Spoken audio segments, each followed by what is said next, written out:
So today we're going to be talking about how to stop shutting down during difficult conversations. This is something I've personally struggled with for a really long time. If you're wondering like, why is she looking away from the screen? It's literally because I have so many notes and I want to make sure that I deliver everything in this training today.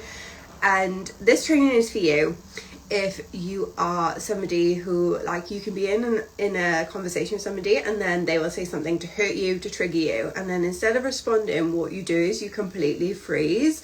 Your mind goes blank. You might even feel like you're cold, your throat tightens, and then you just kind of go into this like state of being really agreeable, or you don't really say anything, and it just feels like such a shock to the system. So if this happens to you, we're going to be talking a lot about what happens in your body during this time and how you can work with your body to overcome this. Because later on, you're probably thinking, oh, I should have said this, I should have done that. I'm actually really not happy with the way that person spoke to me, blah, blah, blah. And then it feels like it's gone too long for you to be able to go back and say, hey, actually, like, that conversation wasn't okay. But what I tell my clients all the time is that it's never too long in order for you to set a boundary, okay? You need to be able to set your boundaries, and yeah, it doesn't matter when it is. If it's at the time, if it's after, if it's a week later, even if it's a year later, you're allowed to go back. Hi, thanks for joining.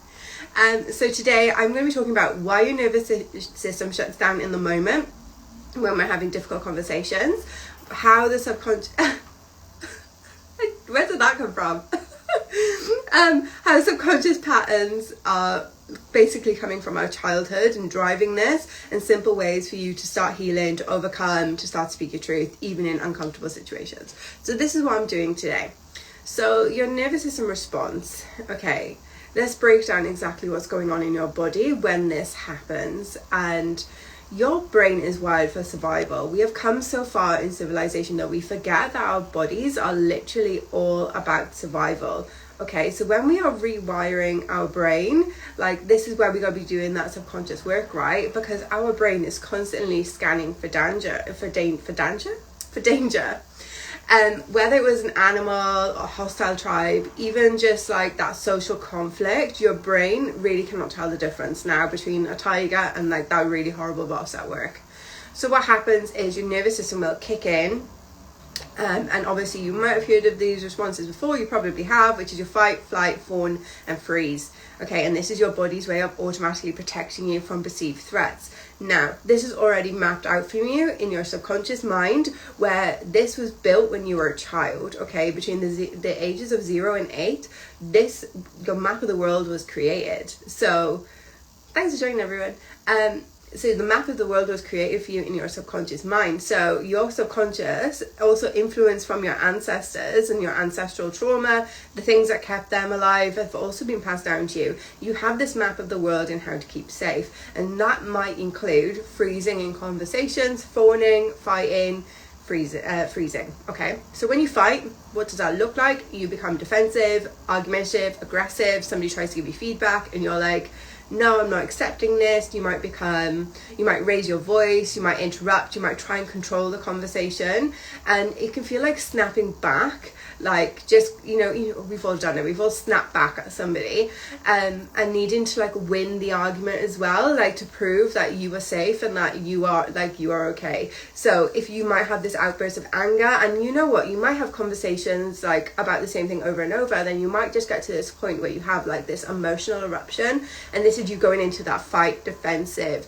argumentative state. Next up, you have your flight. You avoid the situation altogether. You emotionally or physically withdraw. You're like, I'm leaving the room, I'm shutting down, I'm not doing this, I'm ghosting the situation. If you're doing it via text message, you and your friend are having a back and forth, and they've said something to like upset you, and they want to call you out on something, you just ghost them, and because your body just physically can't like respond. And this is what I want you to get your head around, is that it's not that you're weak or that you're any sort of negative word you'd like to use. It's the fact of like your brain is designed to keep you safe, and your body is having this automatic reaction. So you may procrastinate as well, instead of having important conversations to avoid confrontation. You may freeze, you may go silent, your mind goes blank, You may feel stuck or paralyzed. Your body might tense up. You might seem like you can't find words. Like you can't even leave the situation. Your chest might feel tight. Things in your body might feel really tight and contracted. And you feel like you're frozen in place. Even though parts of you want to speak up and you may really want to say something, the words are there, but they're just not coming out in the way that's really that you can bring them out. It's about being stuck and frozen in that moment. And then forwarding, which I think is really, really common and it's not talked about enough. And I think this is something which I really resonated with, and I didn't realize I was doing until I could put a name on it. Whereas you immediately agree, you apologize, even if you're hurt, even if you disagree, even if you say fine, don't worry about it. It's just to avoid the other person feeling uncomfortable. And this really obviously stems from your childhood, but it's that way of just being I'm just going to mitigate this, I'm going to mitigate any danger, and I'm just going to agree with it and get out of here as soon as possible and just fawn and go along with it. Okay, and why this happens and why it's not your fault is that, like I just said, it's happening on a subconscious level. So your mind isn't consciously deciding to fight, freeze, fawn, whatever. It's just reacting to old programming in your subconscious mind. So maybe as a child you might have been told be quiet every time you try to speak up. You might have been ignored or dismissed. You might have been criticized for having too many feelings or being too sensitive. You may have been punished or rejected when you try to assert yourself and tell somebody, no, I don't want to do it. Something as well is being made to do stuff that you didn't want to do. So for example, kissing Aunt Sally on the face when you really didn't want to, not having that autonomy over your body. All of this now kicks in as an adult because the threat still lives in the body, okay? It believes that conflict equals danger. So this isn't a character flaw. This isn't you whatever words you want to be unkind to yourself about. This is a learned protective response, okay? And this is why you might feel sometimes you're able to have conversations, sometimes you're not. It depends on the person.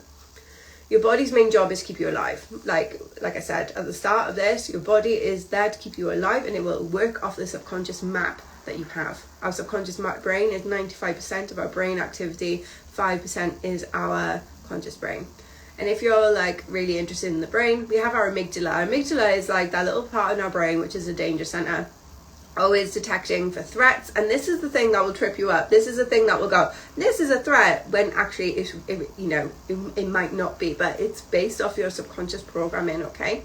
So when that starts to go off, your nervous system will start to flood with hormones like cortisol and adrenaline, increasing your heart rate, tightening your muscles, making it hard to relax. And you may feel tension in your jaw, in your chest. You might get shaky hands, a lump in your throat, all physical signs that your body is bracing for danger. When we're experiencing those things, it's because we're bracing for danger.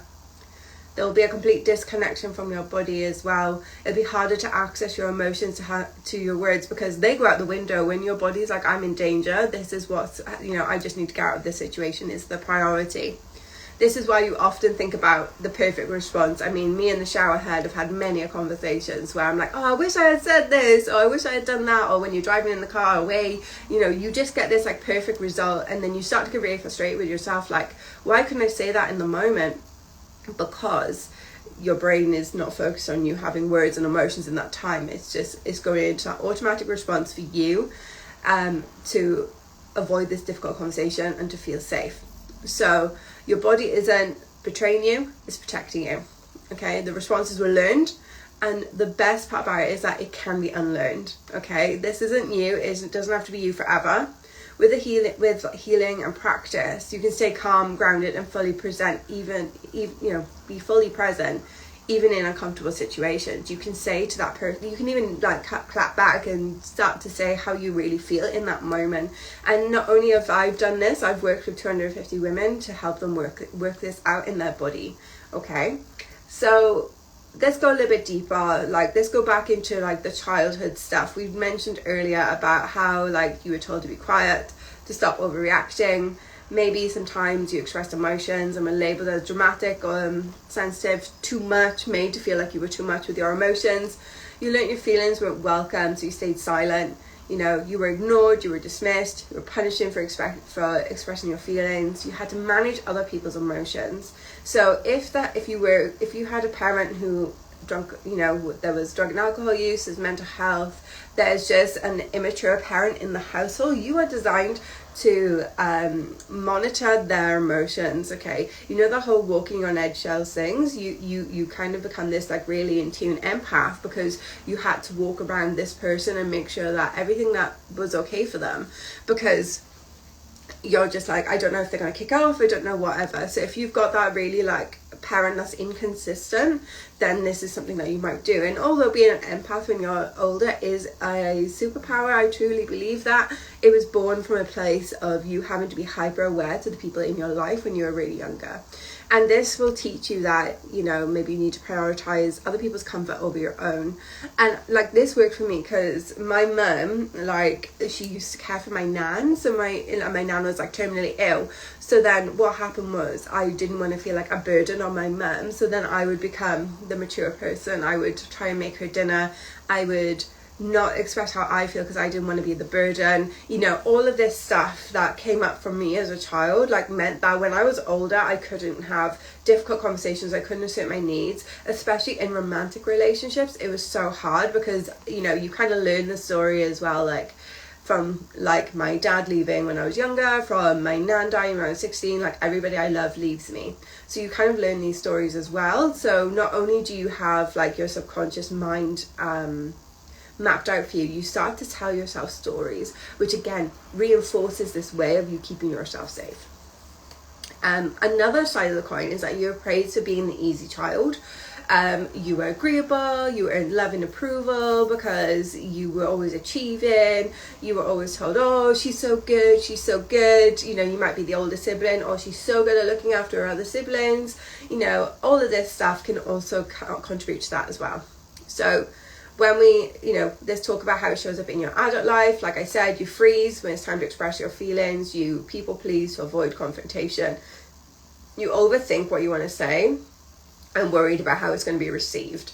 So you might have a conversation with a friend and you're like, I really don't want to do that thing, or they've said this and that really hurt me. Well, you might overthink it. You might even just go into like, oh, okay, I really want to say this, but I don't know how it's going to go down, and I don't want to lose that friendship. And then you end up in a spiral around it, and then 9 times out of 10 you don't actually say the thing. You just go, oh, it's okay, because it's easier for you just to go, I'm just gonna let it go and I'm not gonna bother.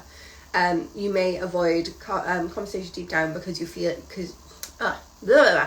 you avoid hard conversations because deep down you feel like your feelings don't matter, which is absolutely bullshit. Oh god, I forget I'm not allowed to swear on you. It's absolutely nonsense. Your feelings absolutely matter. It doesn't matter if they make sense or they don't. And like, the good news about this is that you can teach your nervous system to speak up. You can rewire your subconscious, your subconscious mind. You can heal that wounded inner child who learned to stay quiet because that's only when they got love and affection. Okay, this is just something that you don't have to live with, is what I'm here to say. So how to stay present and speak your truth. Okay, you got to regulate your nervous system for a start, okay? When you're thinking about speaking up, you need to get back into your body as quickly as you can. So that is through like deep breathing. You may want to put your hand on your heart and your stomach. I mean, this is maybe like if you're doing this through a call or through text message or whatever, you know, you're allowed to repeat affirmations and say it's safe to speak, it's safe to be in my body. And this is just a nice way. And what I'm going to just reiterate to you is that like, you can go through this experience, you can fight, you can fall, you can freeze, you can fly you can do those things, but you can still go back and reopen the conversation at any time. Like, you are in complete control of your life. And if you think like, oh, I've missed the moment, that's just a lie. I'm trying not to swear. That is a lie, because you can go back and you can redo this at any time, okay? So if you need to just get through the moment and then reassess where you are and then come back and then say something, that's fine. Regulate yourself first. Say what you mean, not have that like automatic defensive response, okay? Get into your body. What does my body say about this? And this might take you 5 minutes, it might take you 5 hours, it might take you 5 days. Whatever it takes, that's absolutely fine. It's perfect as it is. Okay, obviously you need to go back to your inner child. You need to find out the root of this. Obviously, I always advocate for going to the root of something, because you know, we could work on the surface level stuff, but actually what I find happens is that people will work on the surface level stuff of like being able to speak up. They might do a little bit of nervous system regulation, things like that, but then they'll slip back into old patterns because they've not addressed the root. So you need to be asking your child, like, when did I first learn that speaking up wasn't safe? You know, and then just kind of, you can go into like connecting with your inner child, journaling, all of these different types of things that you can do to connect with your inner child, just to make sure that she feels safe in using her voice. And next up is to start small with building confidence. Okay, your subconscious loves evidence. Okay, and like, I want you to keep a list of everything that you do. So you may want to start small, like expressing a preference. Actually, I'd like to go do this instead. Actually, I'd like to do this, or I'm not comfortable with that plan. You know, small preferences could be something that is a really good way to start to build your confidence. And confidence loves evidence. Your subconscious loves evidence. Okay, you want to name your feelings in a safe place. Okay. So if you have a friend that says something to you, like, you might say, that comment didn't actually sit well with me, and that's okay. You need time to think about it. These are really key phrases, and I often find like these are phrases that like I almost have at the back of my mind to use when I'm in a confrontational situation. So I can go, I need time to think about this, to buy myself space, but also to get myself out of that situation, to regulate myself. Okay, the truth is, you're not going to be able to go into your next confrontational conversation and not freeze without doing the core work, without doing the childhood work, without, you know, working with your nervous system. Why? Because there's three components here. We need to be working with our subconscious mind. This is your map of the world. This is what keeps you safe. You need to change the map. You need to connect with your inner child. You need to make sure that she's feeling safe, because if she's not feeling safe, everything's coming up for you.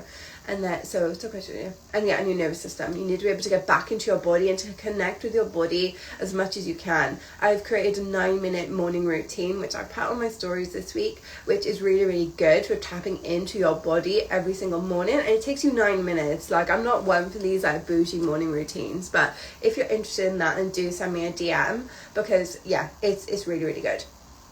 So if you're like, this all really resonates for me, I'm just so done with all of this stuff, I've literally just launched my 1-month mentorship all around activating your voice. That's what it's called.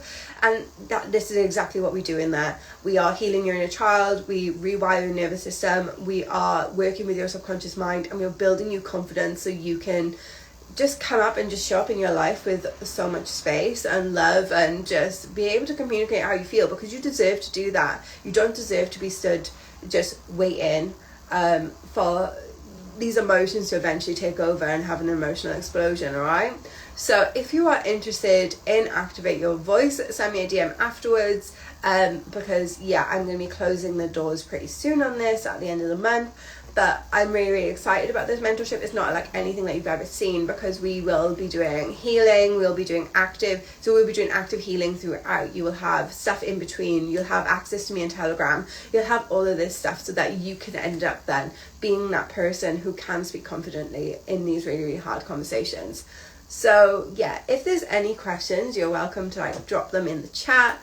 Thank you all so much for joining me as I was talking about this morning. I feel like I haven't come up for air, because this is something like I'm so passionate about, because I'm so passionate about women being able to speak their truth, to be able to open up and to like just say what they feel. Like, this is something so simple that like a middle-aged white man would not even think about, but obviously patriarchy, oppression, all of this stuff means that it becomes really, really difficult for women. And I'm not about it. It is my mission this year for women to be able to speak their bloody truth in everything, in every part of their life.